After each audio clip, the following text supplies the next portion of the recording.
شروع اللہ کے نام سے جو بڑا مہربان نہایت رحم والا ہے۔ یہ ایک سورت ہے جس کو ہم نے نازل کیا اور اس کے احکام کو فرض کر دیا، اور اس میں واضح المطالب آیتیں نازل کی تاکہ تم یاد رکھو۔ بدکاری کرنے والی عورت اور بدکاری کرنے والا مرد جب ان کی بدکاری ثابت ہو جائے تو دونوں میں سے ہر ایک کو 100 درے مارو، اور اگر تم خدا اور روز آخرت پر ایمان رکھتے ہو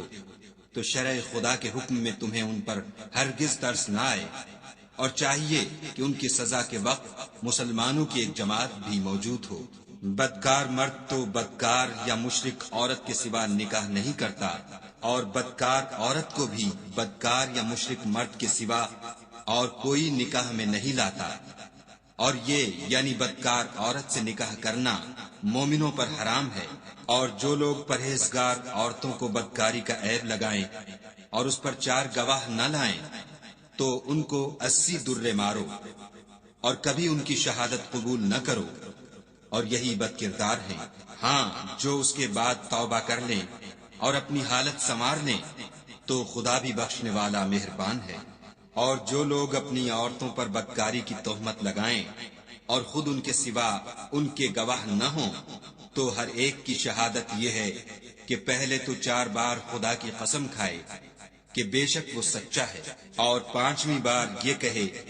کہ اگر وہ جھوٹا ہو تو اس پر خدا کی لعنت۔ اور عورت سے سزا کو یہ بات ٹال سکتی ہے کہ وہ پہلے 4 بار خدا کی قسم کھائے کہ بے شک یہ جھوٹا ہے، اور 5ویں دفعہ یوں کہے کہ اگر یہ سچا ہو تو مجھ پر خدا کا غضب نازل ہو۔ اور اگر تم پر خدا کا فضل اور اس کی مہربانی نہ ہوتی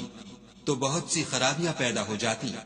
مگر وہ صاحب کرم امین ہے، اور یہ کہ خدا توبہ قبول کرنے والا اور حکیم ہے۔ جن لوگوں نے بہتان باندھا ہے تم ہی میں سے ایک جماعت ہے، اس کو اپنے حق میں برا نہ سمجھنا بلکہ وہ تمہارے لیے اچھا ہے۔ ان میں سے جس شخص نے گناہ کا جتنا حصہ لیا اس کے لیے اتنا وبال ہے، اور جس نے ان میں سے اس بہتان کا بڑا بوجھ اٹھایا ہے اس کو بڑا عذاب ہوگا۔ جب تم نے وہ بات سنی تھی تو مومن مردوں اور عورتوں نے کیوں اپنے دلوں میں نیک گمان نہ کیا، اور کیوں نہ کہا کہ یہ صریح طوفان ہے؟ یہ افطرا پرداز اپنی بات کی تصدیق کے لیے 4 گواہ کیوں نہ لائے؟ تو جب یہ گواہ نہیں لا سکے تو خدا کے نزدیک یہی جھوٹے ہیں۔ اور اگر دنیا اور آخرت میں تم پر خدا کا فضل اور اس کی رحمت نہ ہوتی تو جس شغل میں تم منہمک تھے اس کی وجہ سے تم پر بڑا سخت عذاب نازل ہوتا۔ جب تم اپنی زبانوں سے اس کا ایک دوسرے سے ذکر کرتے تھے اور اپنے منہ سے ایسی بات کہتے تھے جس کا تم کو کچھ بھی علم نہ تھا، اور تم اسے ایک ہلکی بات سمجھتے تھے، اور خدا کے نزدیک وہ بڑی بھاری بات تھی۔ اور جب تم نے اسے سنا تھا تو کیوں نہ کہہ دیا کہ ہمیں شایع نہیں کہ ایسی بات زبان پر لائیں؟ پروردگار تو پاک ہے، یہ تو بہت بڑا بہتان ہے۔ خدا تمہیں نصیحت کرتا ہے کہ اگر مومن ہو تو پھر کبھی ایسا کام نہ کرنا، اور خدا تمہارے سمجھانے کے لیے اپنی آیتیں کھول کھول کر بیان فرماتا ہے، اور خدا جاننے والا اور حکمت والا ہے۔ جو لوگ اس بات کو پسند کرتے ہیں کہ مومنوں میں بے حیائی یعنی تہمت بدکاری کی خبر پھیلے، ان کو دنیا اور آخرت میں دکھ دینے والا عذاب ہوگا، اور خدا جانتا ہے اور تم نہیں جانتے۔ اور اگر تم پر خدا کا فضل اور اس کی رحمت نہ ہوتی تو کیا کچھ نہ ہوتا، مگر وہ کریم ہے، اور یہ کہ خدا نہایت مہربان اور رحیم ہے۔ مومنو، شیطان کے قدموں پر نہ چلنا، اور جو شخص شیطان کے قدموں پر چلے گا تو شیطان تو بے حیائی کی باتیں اور برے کام ہی بتائے گا۔ اور اگر تم پر خدا کا فضل اور اس کی مہربانی نہ ہوتی تو ایک شخص بھی تم میں پاک نہ ہو سکتا، مگر خدا جس کو چاہتا ہے پاک کر دیتا ہے، اور خدا سننے والا اور جاننے والا ہے۔ اور جو لوگ تم میں صاحب فضل اور صاحب وسعت ہیں وہ اس بات کی قسم نہ کھائیں کہ رشتہ داروں اور محتاجوں اور وطن چھوڑ جانے والوں کو کچھ خرچ پات نہیں دیں گے۔ ان کو چاہیے کہ معاف کر دیں اور درگزر کریں۔ کیا تم پسند نہیں کرتے کہ خدا تم کو بخش دے؟ اور خدا تو بخشنے والا مہربان ہے۔ جو لوگ پرہیزگار اور برے کاموں سے بے خبر اور ایماندار عورتوں پر بدکاری کی تہمت لگاتے ہیں، ان پر دنیا اور آخرت دونوں میں لعنت ہے اور ان کو سخت عذاب ہوگا، یعنی قیامت کے روز جس دن ان کی زبانیں اور ہاتھ اور پاؤں سب ان کے کاموں کی گواہی دیں گے، اس دن خدا ان کو ان کے اعمال کا پورا پورا اور ٹھیک بدلہ دے گا، اور ان کو معلوم ہو جائے گا کہ خدا برحق اور حق کو ظاہر کرنے والا ہے۔ ناپاک عورتیں ناپاک مردوں کے لیے ہیں، اور ناپاک مرد ناپاک عورتوں کے لیے، اور پاک عورتیں پاک مردوں کے لیے ہیں، اور پاک مرد پاک عورتوں کے لیے۔ یہ پاک لوگ ان بدگوئیوں کی باتوں سے بری ہیں، اور ان کے لیے بخشش اور نیک روزی ہے۔ مومنوں، اپنے گھروں کے سوا دوسرے لوگوں کے گھروں میں گھر والوں سے اجازت لیے اور ان کو سلام کیے بغیر داخل نہ ہوا کرو، یہ تمہارے حق میں بہتر ہے، اور ہم یہ نصیحت اس لیے کرتے ہیں کہ شاید تم یاد رکھو۔ اگر تم گھر میں کسی کو موجود نہ پاؤ تو جب تک تم کو اجازت نہ دی جائے اس میں مت داخل ہو، اور اگر یہ کہا جائے کہ اس وقت لوٹ جاؤ تو لوٹ جایا کرو، یہ تمہارے لیے بڑی پاکیزگی کی بات ہے، اور جو کام تم کرتے ہو خدا سب جانتا ہے۔ ہاں، اگر تم کسی ایسے مکان میں جاؤ جس میں کوئی نہ بستا ہو اور اس میں تمہارا اسباب رکھا ہو تو تم پر کچھ گناہ نہیں، اور جو کچھ تم ظاہر کرتے ہو اور جو پوشیدہ کرتے ہو خدا کو سب معلوم ہے۔ مومن مردوں سے کہہ دو کہ اپنی نظریں نیچی رکھا کریں اور اپنی شرم گاہوں کی حفاظت کیا کریں،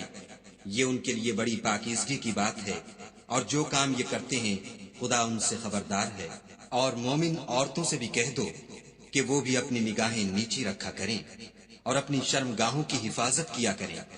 اور اپنی آرائش یعنی زیور کے مقامات کو ظاہر نہ ہونے دیا کریں مگر جو اس میں سے کھلا رہتا ہو، اور اپنے سینوں پر اوڑھنیاں اوڑھے رہا کریں، اور اپنے خامند اور باپ اور خسر اور بیٹوں اور خامند کے بیٹوں اور بھائیوں اور بھتیجوں اور بھانجوں اور اپنی ہی قسم کی عورتوں اور لونڈی غلاموں کے سوا نیز ان خدام کے جو عورتوں کی خواہش نہ رکھیں، یا ایسے لڑکوں کے جو عورتوں کے پردے کی چیزوں سے واقف نہ ہوں، غرض ان لوگوں کے سوا کسی پر اپنی زینت اور سنگار کے مقامات کو ظاہر نہ ہونے دیں، اور اپنے پاؤں ایسے طور سے زمین پر نہ ماریں کہ جھنکار کانوں میں پہنچے اور ان کا پوشیدہ زیور معلوم ہو جائے۔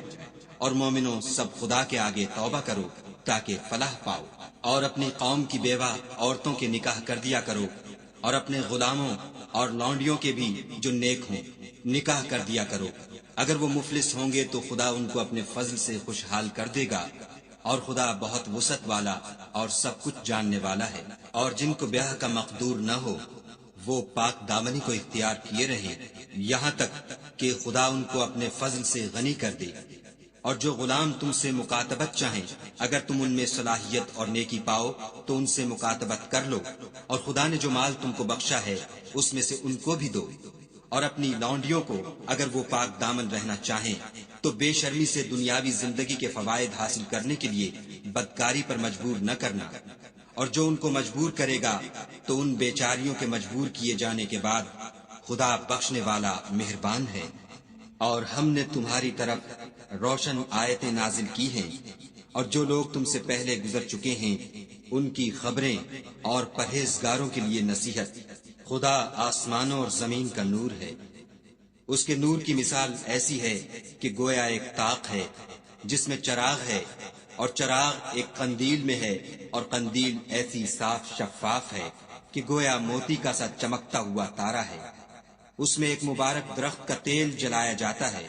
یعنی زیتون، کہ نہ مشرق کی طرف ہے نہ مغرب کی طرف۔ ایسا معلوم ہوتا ہے کہ اس کا تیل خواہ آگ اسے نہ بھی چھوئے جلنے کو تیار ہے۔ بڑی روشنی پر روشنی ہو رہی ہے، خدا اپنے نور سے جس کو چاہتا ہے سیدھی راہ دکھاتا ہے۔ اور خدا جو مثالیں بیان فرماتا ہے تو لوگوں کے سمجھانے کے لیے، اور خدا ہر چیز سے واقف ہے۔ وہ قندیل ان گھروں میں ہے جن کے بارے میں خدا نے ارشاد فرمایا ہے کہ بلند کیے جائیں، اور وہاں خدا کے نام کا ذکر کیا جائے، اور ان میں صبح شام اس کی تسبیح کرتے رہیں، یعنی ایسے لوگ جن کو خدا کے ذکر اور نماز پڑھنے اور زکوٰۃ دینے سے نہ سوداگری غافل کرتی ہے نہ خرید و فروخت۔ وہ اس دن سے جب دل خوف اور گھبراہٹ کے سبب الٹ جائیں گے اور آنکھیں اوپر چڑھ جائیں گی ڈرتے ہیں، تاکہ خدا ان کو ان کے عملوں کا بہت اچھا بدلہ دے اور اپنے فضل سے زیادہ بھی عطا کرے۔ اور خدا جس کو چاہتا ہے بے شمار رزق دیتا ہے۔ اور جن لوگوں نے کفر کیا ان کے اعمال کی مثال ایسی ہے جیسے میدان میں ریت کہ پیاسا اسے پانی سمجھے، یہاں تک کہ جب اس کے پاس آئے تو اسے کچھ بھی نہ پائے، اور خدا ہی کو اپنے پاس دیکھے تو وہ اسے اس کا حساب پورا پورا چکا دے، اور خدا جلد حساب کرنے والا ہے۔ یا ان کے اعمال کی مثال ایسی ہے جیسے دریائے عمیق میں اندھیرے جس پر لہر چڑھی چلی آتی ہو، اور اس کے اوپر اور لہر آ رہی ہو، اور اس کے اوپر بادل ہو، غرض اندھیرے ہی اندھیرے ہوں، ایک پر ایک چھایا ہوا، جب اپنا ہاتھ نکالے تو کچھ نہ دیکھ سکے، اور جس کو خدا روشنی نہ دے اس کو کہیں بھی روشنی نہیں مل سکتی۔ کیا تم نے نہیں دیکھا کہ جو لوگ آسمانوں اور زمین میں ہیں خدا کی تسبیح کرتے رہتے ہیں، اور پر پھیلائے ہوئے جانور بھی، اور سب اپنی نماز اور تسبیح کے طریقے سے واقف ہیں، اور جو کچھ وہ کرتے ہیں سب خدا کو معلوم ہے۔ اور آسمان اور زمین کی بادشاہی خدا ہی کے لیے ہے، اور خدا ہی کی طرف لوٹ کر جانا ہے۔ کیا تم نے نہیں دیکھا کہ خدا ہی بادلوں کو چلاتا ہے، پھر ان کو آپس میں ملا دیتا ہے، پھر ان کو طے بطے کر دیتا ہے، پھر تم دیکھتے ہو کہ بادل میں سے مے نکل کر برس رہا ہے، اور آسمان میں جو اولوں کے پہاڑ ہیں ان سے اولے نازل کرتا ہے، تو جس پر چاہتا ہے اس کو برسا دیتا ہے، اور جس سے چاہتا ہے ہٹا رکھتا ہے۔ اور بادل میں جو بجلی ہوتی ہے اس کی چمک آنکھوں کو خیرہ کر کے بینائی کو کچھ کے لیے جاتی ہے۔ خدا ہی رات اور دن کو بدلتا رہتا ہے، اہل بصارت کے لیے اس میں بڑی عبرت ہے۔ اور خدا ہی نے ہر چلنے پھرنے والے جاندار کو پانی سے پیدا کیا، تو ان میں سے بعض ایسے ہیں کہ پیٹ کے بل چلتے ہیں، اور بعض ایسے ہیں جو 2 پاؤں پر چلتے ہیں، اور بعض ایسے ہیں جو 4 پاؤں پر چلتے ہیں۔ خدا جو چاہتا ہے پیدا کرتا ہے، بے شک خدا ہر چیز پر قادر ہے۔ ہم ہی نے روشن آیتیں نازل کی ہیں، اور خدا جس کو چاہتا ہے سیدھے رستے کی طرف ہدایت کرتا ہے۔ اور بعض لوگ کہتے ہیں کہ ہم خدا پر اور رسول پر ایمان لائے اور ان کا حکم مان لیا، پھر اس کے بعد ان میں سے ایک فرقہ پھر جاتا ہے، اور یہ لوگ صاحب ایمان ہی نہیں ہیں۔ اور جب ان کو خدا اور اس کے رسول کی طرف بلایا جاتا ہے تاکہ رسول خدا ان کا قضیہ چکا دیں، تو ان میں سے ایک فرقہ منہ پھیر لیتا ہے، اور اگر معاملہ حق ہو اور ان کو پہنچتا ہو تو ان کی طرف مطیع ہو کر چلے آتے ہیں۔ کیا ان کے دلوں میں بیماری ہے، یا یہ شک میں ہیں، یا ان کو یہ خوف ہے کہ خدا اور اس کا رسول ان کے حق میں ظلم کریں گے؟ نہیں، بلکہ یہ خود ظالم ہے۔ مومنوں کی تو یہ بات ہے کہ جب خدا اور اس کے رسول کی طرف بلائے جائیں تاکہ وہ ان میں فیصلہ کریں تو کہیں کہ ہم نے حکم سن لیا اور مان لیا، اور یہی لوگ فلاح پانے والے ہیں۔ اور جو شخص خدا اور اس کے رسول کی فرما برداری کرے گا اور اس سے ڈرے گا تو ایسے ہی لوگ مراد کو پہنچنے والے ہیں۔ اور یہ خدا کی سخت سخت قسمیں کھاتے ہیں کہ اگر تم ان کو حکم دو تو سب گھروں سے نکل کھڑے ہوں۔ کہہ دو کہ قسمیں مت کھاؤ، پسندیدہ فرما برداری درکار ہے، بے شک خدا تمہارے سب اعمال سے خبردار ہے۔ کہہ دو کہ خدا کی فرما برداری کرو اور رسول خدا کے حکم پر چلو۔ اگر منہ موڑو گے تو رسول پر اس چیز کا ادا کرنا ہے جو ان کے ذمے ہے، اور تم پر اس چیز کا ادا کرنا ہے جو تمہارے ذمے ہے، اور اگر تم ان کے فرمان پر چلو گے تو سیدھا رستہ پالو گے۔ اور رسول کے ذمے تو صاف صاف احکام خدا کا پہنچا دینا ہے۔ جو لوگ تم میں سے ایمان لائے اور نیک کام کرتے رہے ان سے خدا کا وعدہ ہے کہ ان کو ملک کا حاکم بنا دے گا جیسا ان سے پہلے لوگوں کو حاکم بنایا تھا، اور ان کے دین کو جسے اس نے ان کے لیے پسند کیا ہے مستحکم و پائیدار کرے گا، اور خوف کے بعد ان کو امن بخشے گا۔ وہ میری عبادت کریں گے اور میرے ساتھ کسی چیز کو شریک نہ بنائیں گے، اور جو اس کے بعد کفر کرے تو ایسے لوگ بد کردار ہیں۔ اور نماز پڑھتے رہو اور زکوٰۃ دیتے رہو اور پیغمبر خدا کے فرمان پر چلتے رہو تاکہ تم پر رحمت کی جائے، اور ایسا خیال نہ کرنا کہ کافر لوگ ہم کو زمین میں مغلوب کر دیں گے، یہ جا ہی کہاں سکتے ہیں، ان کا ٹھکانہ دوزخ ہے اور وہ بہت برا ٹھکانہ ہے۔ مومنو، تمہارے غلام، لونڈیاں اور جو بچے تم میں سے بلوغ کو نہیں پہنچے 3 دفعہ یعنی 3 اوقات میں تم سے اجازت لیا کریں، ایک تو نماز صبح سے پہلے، اور دوسرے گرمی کی دوپہر کو جب تم کپڑے اتار دیتے ہو، اور تیسرے عشاء کی نماز کے بعد۔ یہ 3 وقت تمہارے پردے کے ہیں، ان کے آگے پیچھے یعنی دوسرے وقتوں میں نہ تم پر کچھ گناہ ہے اور نہ ان پر کہ کام کاج کے لیے ایک دوسرے کے پاس آتے رہتے ہو۔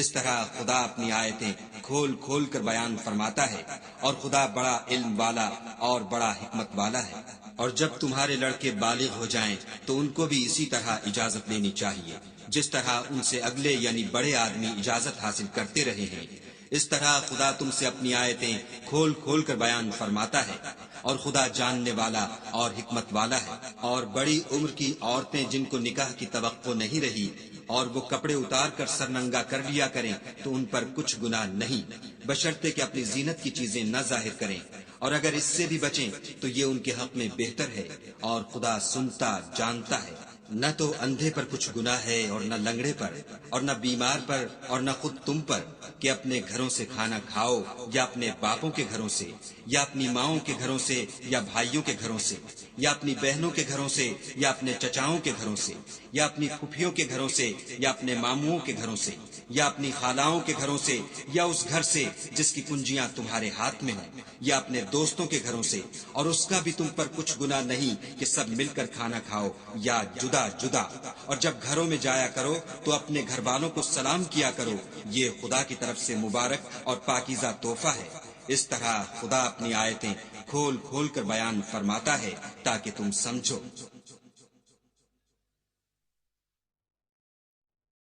مومن تو وہ ہیں جو خدا پر اور اس کے رسول پر ایمان لائے، اور جب کبھی ایسے کام کے لیے جو جمع ہو کر کرنے کا ہو پیغمبر خدا کے پاس جمع ہوں تو ان سے اجازت لیے بغیر چلے نہیں جاتے۔ اے پیغمبر صلی اللہ علیہ وآلہ وسلم، جو لوگ تم سے اجازت حاصل کرتے ہیں وہی خدا پر اور اس کے رسول پر ایمان رکھتے ہیں۔ سو جب یہ لوگ تم سے کسی کام کے لیے اجازت مانگا کریں تو ان میں سے جسے چاہا کرو اجازت دے دیا کرو، اور ان کے لیے خدا سے بخشش مانگا کرو، کچھ شک نہیں کہ خدا بخشنے والا مہربان ہے۔ مومنو، پیغمبر کے بلانے کو ایسا خیال نہ کرنا جیسا تم آپس میں ایک دوسرے کو بلاتے ہو، بے شک خدا کو وہ لوگ معلوم ہیں جو تم میں سے آنکھ بچا کر چل دیتے ہیں۔ تو جو لوگ ان کے حکم کی مخالفت کرتے ہیں ان کو ڈرنا چاہیے کہ ایسا نہ ہو کہ ان پر کوئی آفت پڑ جائے یا تکلیف دینے والا عذاب نازل ہو۔ دیکھو، جو کچھ آسمانوں اور زمین میں ہے سب خدا ہی کا ہے، جس طریق پر تم ہو وہ اسے جانتا ہے، اور جس روز لوگ اس کی طرف لوٹائے جائیں گے تو جو عمل وہ کرتے رہے وہ ان کو بتا دے گا، اور خدا ہر چیز سے واقف ہے۔